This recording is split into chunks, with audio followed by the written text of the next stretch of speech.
Cricket के इतिहास में हुआ एक ऐसा रन आउट जिसने पूरे देश को हिला के रख दिया था, जिसने क्रिकेट की दुनिया में 15 साल तक राज करने वाले शख्स को भी रुला के रख दिया था। रो रहा था वो लीजेंड जिसका नाम था महेंद्र सिंह धोनी। आखिरी बार पेवेलियन जा रहे माही ने सबको रुला दिया था मैदान में मौजूद हर एक क्रिकेट प्रशंसक को। उस दिन ना सिर्फ वो शख्स ही रोया था, साथ में रो रही थी पूरी टीम इंडिया और रोए थे पूरे देश के क्रिकेट प्रशंसक, क्योंकि उस दिन हर भारतीय क्रिकेट फैंस को ये पता था कि माही नीली जर्सी में अपनी आखिरी पारी खेल चुके हैं माही अपना आखिरी मैच। अब क्रिकेट की पिच पर जादू दिखाने वाला वो जादूगर शायद ही इंटरनेशनल मैच खेलने के लिए सीढ़ियों से उतरता नजर आएगा। सेमीफाइनल में मिली उस हार ने हमें जितना नहीं रुलाया था, उससे ज़्यादा इस बात ने रुलाया कि माही को वर्ल्ड कप ट्रॉफी के साथ विदाई अब शायद ही नसीब होगी। विराट और रोहित के कंधों पर माही, और माही की वो शानदार विदाई हम कभी नहीं देख पाएंगे। नहीं नसीब होगी वो खुशी जो माही ने सदी के महान क्रिकेटर सचिन तेंदुलकर को 2011 वर्ल्ड कप ट्रॉफी के साथ में दी थी। टूट गए थे उस दिन कई इरादे और कई सपने जो पूरे भारतीयों ने अपने दिल में संजोए थे, और टूट गया था माही का एक और वर्ल्ड कप दिलाने का सपना। उस दिन पूरी दुनिया ने पहली बार एक लीजेंड को रोते हुए देखा था माही को रोते हुए शायद पहली बार, और देखा था माही को रोते हुए आखिरी बार। करोड़ों धोनी फैंस ने अपने हीरो को पहली और आखिरी बार रोते हुए देखा था। दोस्तों, आज की कहानी आंखों में आंसू ला देने वाली एक ऐसी विदाई की है जिसकी लोगों ने कभी कल्पना भी नहीं की होगी, जिसके बारे में कभी किसी ने सपने में भी नहीं सोचा होगा। इस कहानी की शुरुआत होती है वर्ल्ड कप 2019 के साथ, जिसमें भारत ने 9 लीग मैचों में से 7 मैच जीतकर पॉइंट टेबल में पहले स्थान पर जगह बना ली थी। लीग मैचों के बाद अगले पड़ाव में भारत को न्यूजीलैंड के साथ सेमीफाइनल मैच खेलना था। तारीख थी 9 जुलाई 2019। इससे ठीक 2 दिन पहले पूरी टीम इंडिया ने माही का बर्थडे सेलिब्रेट कर जश्न मनाया था। मैनचेस्टर के ओल्ड ट्रैफर्ड का वो मैदान जिसमें न्यूजीलैंड ने टॉस जीतकर पहले बल्लेबाजी का फैसला किया। मजबूत भारतीय गेंदबाजी के सामने न्यूजीलैंड काफ़ी संघर्ष करती नजर आ रही थी। न्यूजीलैंड ने अपना पहला विकेट मार्टिन गुप्टिल के रूप में मात्र 1 रन पर खो दिया था। शुरुआत के ओवरों में न्यूजीलैंड का स्कोर 4 ओवर में 2 रन पर 1 विकेट हो चुका था। फिर हेनरी निकोलस और केन विलियमसन ने धीमी बल्लेबाजी करते हुए स्कोरबोर्ड को आगे बढ़ाया। 19वें ओवर में जडेजा ने हेनरी निकोलस को क्लीन बोल्ड कर ये जोड़ी भी तोड़ डाली। अब कप्तान विलियमसन ने रोस टेलर के साथ कप्तानी पारी खेलते हुए 65 रन जोड़े। फिर चहल की फिरकी में फंसकर कैप्टन केन विलियमसन भी 95 गेंदों में 67 रन बनाकर आउट हो गए।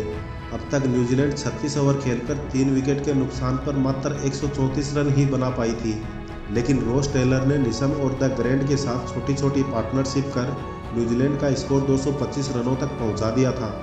अब तक का पूरा मैच भारत की पकड़ में था, सब कुछ भारत के हिसाब से चल रहा था, लेकिन 47वें ओवर में बारिश की वजह से मैच को रोकना पड़ा, और उस दिन लगातार बारिश के चलते मैच को अगले दिन रिजर्व डे में खेला गया।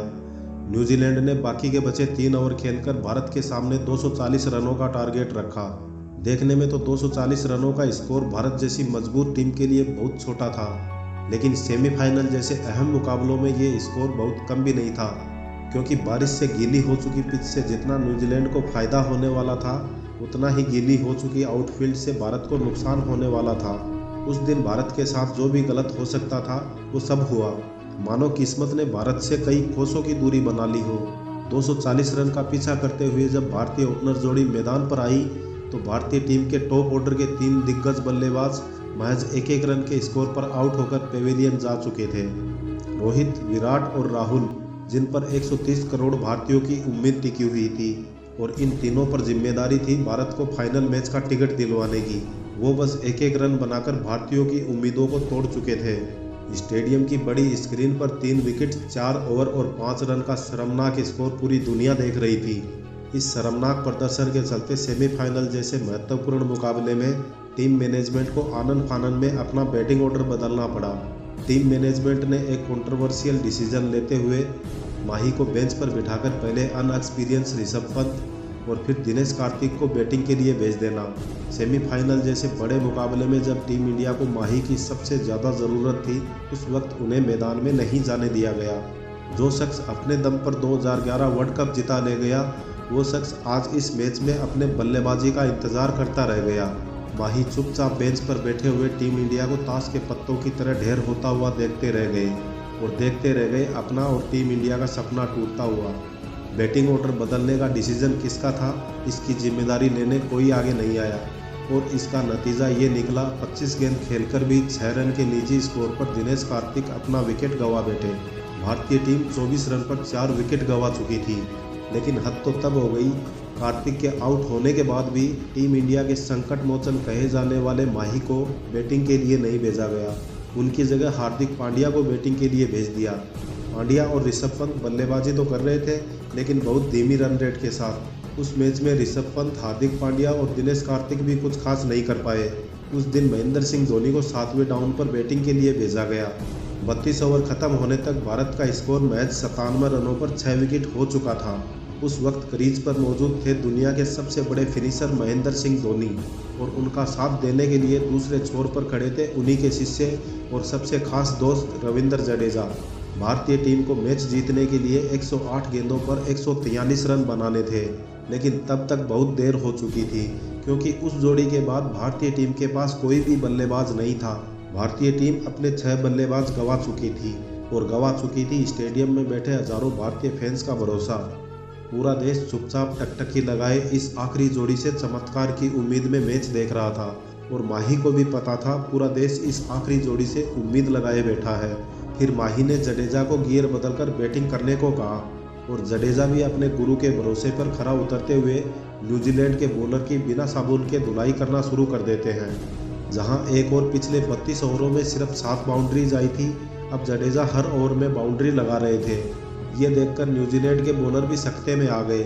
उन्हें समझ ही नहीं आ रहा था, जो काम इंडिया के टॉप ऑर्डर के दिग्गज बल्लेबाज नहीं कर पाए, वो काम जडेजा इतनी आसानी से कैसे करने लगे। जडेजा के तूफान के सामने केन विलियमसन की सारी रणनीति धरी की धरी रह गई। जडेजा ने 4 चौके और 4 छक्कों की मदद से 59 गेंदों में ताबड़तोड़ 77 रन जड़ डाले। शायद जडेजा इस पारी की बदौलत टीम इंडिया को फाइनल में पहुंचाकर धोनी को वर्ल्ड कप ट्रॉफी गुरु दक्षिणा में देना चाहते थे। जडेजा की इस ताबड़तोड़ पारी को देख भारत की जीत की धुंधली पड़ी उम्मीदें एक बार फिर से जाग उठी।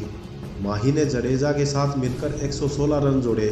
जडेजा और माही न्यूजीलैंड के फील्डरों को मैदान में दौड़ा कर थका रहे थे और मैच के आखिरी ओवरों में भारत को बनाने थे 14 गेंदों में 32 रन। अब भारत लगभग फाइनल की दहलीज पर कदम रख चुका था, लेकिन किस्मत ने एक बार फिर से करवट बदली और जडेजा की तूफानी पारी वहीं रुक गई। और जडेजा की इस पारी के साथ भारतीय क्रिकेट फैंस की सांसें भी रुक गई।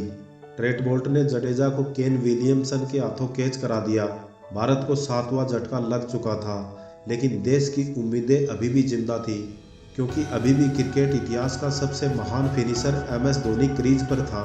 क्रीज पर था वो क्रिकेटर जिसकी सफलताओं के किस्से किताब में लिखे तो शायद पन्ने कम पड़ जाए। धोनी के साथ नॉन स्ट्राइक एंड पर भुवनेश्वर कुमार खड़े थे। भारत को फाइनल की टिकट पक्की करने के लिए चाहिए थे 12 गेंदों में 32 रन।